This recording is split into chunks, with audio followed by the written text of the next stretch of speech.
Now we are talking about the second concept, that is price floor. ये price ceiling का बिल्कुल उल्टा concept होता है प्राइस फ्लोर का कंसेप्ट। सबसे पहले इट इज द लोएस्ट और minimum price limit set by government to the farmers और against the crop of the farmer. Again set करने का काम किसका? गवर्नमेंट का।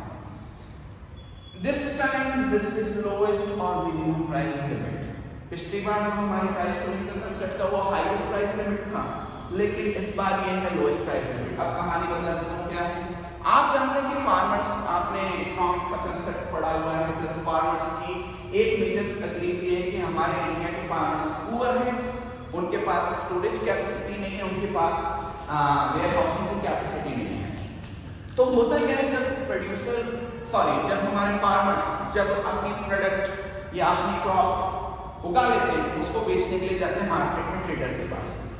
ट्रेडर जो करता है उसको पता है ये फैक्ट कि हमारे फार्मर्स के पास वेयर हाउसिंग फैसिलिटी नहीं है, स्टोरेज फैसिलिटी नहीं है, तो उनको एक्सप्लॉइट करने के लिए ट्रेडर क्या चाहता है? ट्रेडर उनको कम से कम प्राइसेस देना चाहता है और किसान की फसल अच्छी होने के बावजूद उसको कम प्राइसेस में जिसको हम कह सकते हैं एडजस्ट होना पड़ता है।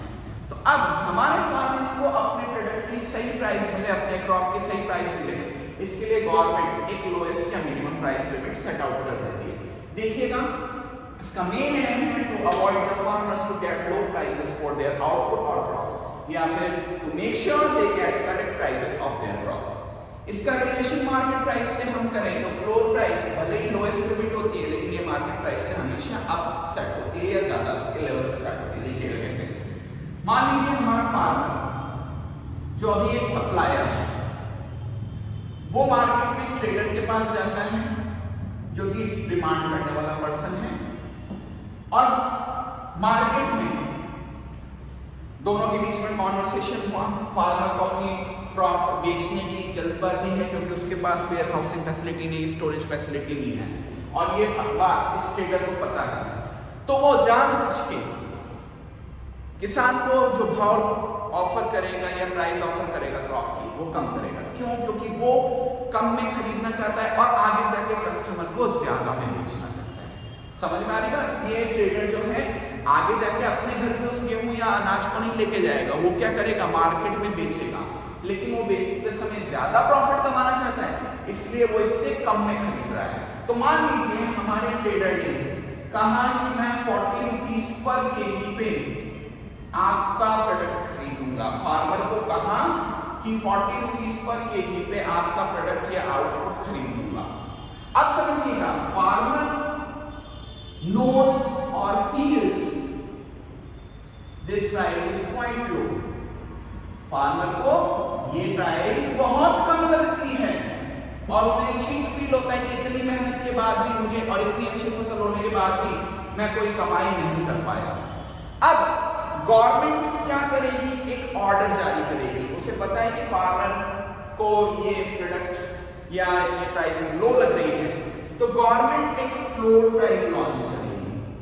फ्लोर प्राइस क्या होती है? मिनिमम प्राइस लिमिट होती है सेट बाय गवर्नमेंट। अब अगेन समझिएगा, मिनिमम प्राइसिंग लिमिट है, बट अगर गवर्नमेंट 40 से भी कम का भाव लॉन्च कर दे मार्केट में कि इस 40 से भी कम के भाव यानी 30-35 पे प्रोडक्ट खरीदा जाएगा, तो किसान तो और रो रो के मर जाएगा। तो समझिएगा, फ्लोर प्राइस हमेशा क्या होता है? मार्केट प्राइस से ज्यादा के लेवल पे सेट होता है। तो गवर्नमेंट क्या करेगी? मान लीजिए 50 रुपीज पर केजी का ऑर्डर निकाल देती है कि मार्केट में 50 रुपीज पर केजी पे प्रोडक्ट खरीदा जाएगा। समझिए, फ्लोर प्राइस गवर्नमेंट ने कितना लॉन्च किया? 50 का, जबकि मार्केट प्राइस चल रहा था 40 का। तो मैंने आपको बताया कि फ्लोर प्राइस भले ही मिनिमम प्राइस लिमिट होती है, लेकिन वो हमेशा मार्केट प्राइस से ज्यादा के लेवल पे सेट होती है। अब अगेन एक ट्रबल आएगा, देखिएगा कैसे। ये वो प्राइस लिमिट है या प्राइसेस हैं जहां पर मार्केट के हिसाब से मार्केट उसको फार्मर को 40 रुपीज पे खरीदने को तैयार है, और गवर्नमेंट ने क्या किया? प्राइस लिमिट सेट आउट करके कर दी 50 की। अब समझिएगा, अब की बार प्राइस राइज हुई है, तो हमारे सप्लायर जो फार्मर हैं वो तो सप्लाई बढ़ाने को तैयार हो जाएंगे according to law of supply, लेकिन हमारे ट्रेडर जो डिमांड करने वाले हैं वो इसकी डिमांड को घटाएंगे क्योंकि वो महंगे भाव में खरीदना नहीं चाहते।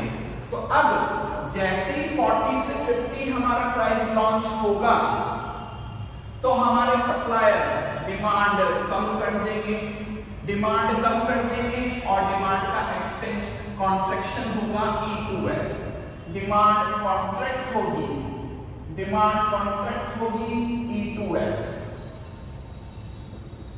और हमारे जो फार्मर्स हैं वो अपनी सप्लाई को बढ़ा देंगे E2G, सप्लाई एक्सटेंड होगी E2G। अब समझिएगा यहां हम एनालिसिस करें इस फिगर का तो मार्केट में एक्सेस सप्लाई हो गई, यानी आपके फार्मर तो अपना प्रोडक्ट बेचने को तैयार है लेकिन फार्मर का प्रोडक्ट खरीदने को तैयार नहीं है। अब समझिएगा इसकी वजह से एक्सेस सप्लाई और एक्सेस डिमांड की वजह से एक्सेस सप्लाई का जो टॉपिक बना, एक्सेस सप्लाई का टॉपिक जो बना FG, उसकी वजह से प्राइसेस फिर से गिरना शुरू होने वाली होगी।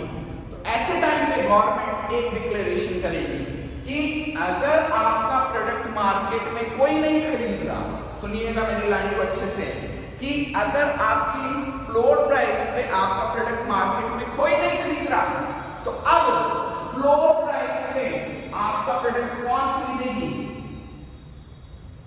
सीधे गवर्नमेंट खरीदेगी। फिर से बोल देता हूं, मैंने आपको बता दिया ट्रेडर को प्रोडक्ट महंगा मिल रहा है तो उसने डिमांड गिरा दी, और सप्लायर को प्रोडक्ट के भाव अच्छे मिल रहे तो वो सप्लाई बढ़ा देगा, एक्सेस सप्लाई का केस बनेगा और एक्सेस सप्लाई की वजह से मार्केट में प्राइसेस फिर से गिरना शुरू होगी। ऐसे टाइम पे गवर्नमेंट अपनी पॉलिसी को फेल होते हुए देखेगी तो वो क्या करेगी, एक डिक्लेरेशन करेगी कि अब आपका प्रोडक्ट कोई नहीं खरीद रहा तो आप आके प्रोडक्ट अपना किसको बेचिए? सीधे गवर्नमेंट को बेचिए। इस समय जैसी गवर्नमेंट की डिक्लेरेशन कर देती है तो हम इसको बोलते हैं minimum support price. Minimum support price का मतलब या MSP पॉलिसी का मतलब क्या होता है? Government is offering a guaranteed price, government is offering a guaranteed price to the farmer for their crop product, and always remember floor price और MSP is always higher than the market price. Floor price और market price में floor price market price से हमेशा बड़ा होता है। अब देखिएगा इसका यूज क्या करेंगे, अब हमारे फार्मर सीधे गवर्नमेंट को अपना प्रोडक्ट बेच सकते हैं।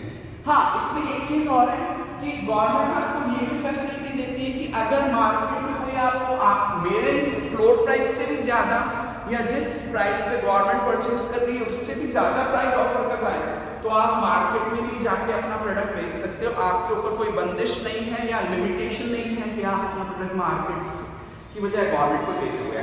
आप अपने प्रोडक्ट के सेलर हो, कहीं पर भी अपने प्रोडक्ट को बेच सकते हो।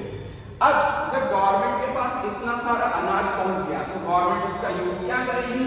तो पहला यूज करेगी गवर्नमेंट बफर स्टॉक मेंटेन करने में।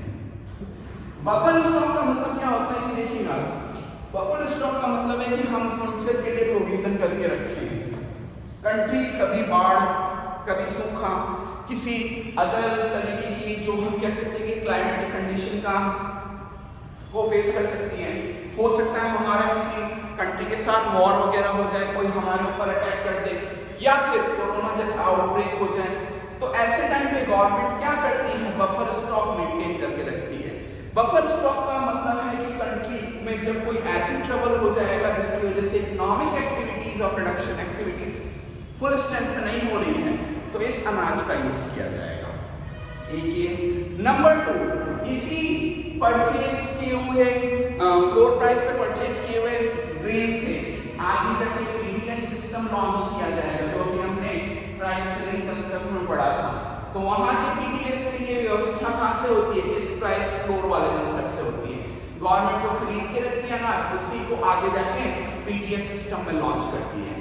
डिसएडवांटेज बेटा अगर मैं बताऊं इसका डिसएडवांटेज बताऊं तो इसमें एक डिसएडवांटेज ये है कि cost of proper storing and care, कि हमारा जो प्रोडक्ट है गवर्नमेंट ने परचेज किया, इतना सारा अनाज परचेज करके रख लिया, इतना सारा फूड ग्रेन परचेज करके रख लिया, तो उसको प्रॉपर्ली स्टोर करना, उसको वेयर हाउस करना, उसकी प्रॉपर मेंटेनेंस करना, केयर करना गवर्नमेंट के लिए एक बहुत बड़ा खर्चा हो जाता है.